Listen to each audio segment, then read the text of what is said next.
Hello po, magluto po ako ng pinangat na tilapia sa kamyas at maglagay muna po ako ng 4 na tasang tubig. Ito po ay 2 tasa. Lagay ko na po sa kawali, kuruwok. 2 tasa pa. Bali, 4 na tasa na po yan. Isang mangkok na kamyas. Kahit na hindi para-pero ang laki, pwede po yan. Pinitas lang po sa likod. Lagay ko na po. Lagay po ang 2 medium na sibuyas. I-quarter nyo lang ang putol. Katamtaman luya. Lagay po dyan. Lagay na rin po yung 2 medium na kamatis. Maliit po yung kamatis, kaya naging 3 po ito. Pero pwede na po yan. Ganyan lang po karami. Lagay po dyan lahat. Ito po ay pakuluin ng 10 minuto para yung pong kamyas medyo lumambot. Takpan ko muna po. Sindihan ng kalang. Pagkakulo, bilang na 10 minuto para lumambot po yung kamyas. Buksan ko na po. Naka 10 minutes na. Tingnan ko po kung malambot na. Pwede na po ng konti. Ipirit ko lang po ng konti. Huwag po masyado, idiinan lang ng konti para mabas ng konti ang juice ng kamyas. Yan, okay na po yan. Yan po magsisilbing pampaasim sa pangat. Kukunin ko po yung 3/4 na sangkap. Pang ibabaw ko po mamaya. Yan, okay na po yan.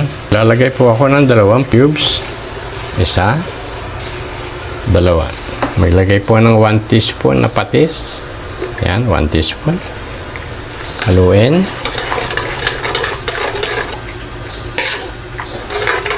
Lagay ko na po yung 2 kilo na tilapia. Bali, 6 na piraso po ito. Malinis na po ito. Dandahan lang po ang lagay. Pabaligtad yung isa. Isa pang pabaligtad. Doon po sa tabi yung isa. Ilagay po yung kinuha kong panahog kanina. Palibot lang. Lagyan po ng konting sili. Mga 8 hanggang 7 piraso lang. Pakuluan po ng 5 hanggang 10 minuto. Hindi po kailangan i-overcook kasi madali lang po maluto ang tilapia. Mga 5 to 10 minutes lang po. Depende po sa laki. Ito po, lumipas na po ang 5 minuto. Tumang ko na po.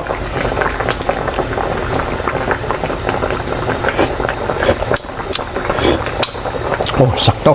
Sakto po yung asim ng kamyas. Yung pong nawa kong pampalasa 2 pork cubes saka 1 teaspoon na patis. Bahala na lang po kayo kung gusto niyo pong mag-adjust ng konti ng alat o magbawas ng alat. Nasa sa inyo na po yun kasi iba-iba naman po yung panlasa ng tao. Marami pong salamat kung sino pong gustong sumubok. Ito po ay mabilisan ng lutuin lang ng isda. Pagbili sa palengke, saglit lang iluto. Wala pa 1 oras, luto na po ang pananghalian nyo. Marami pong salamat.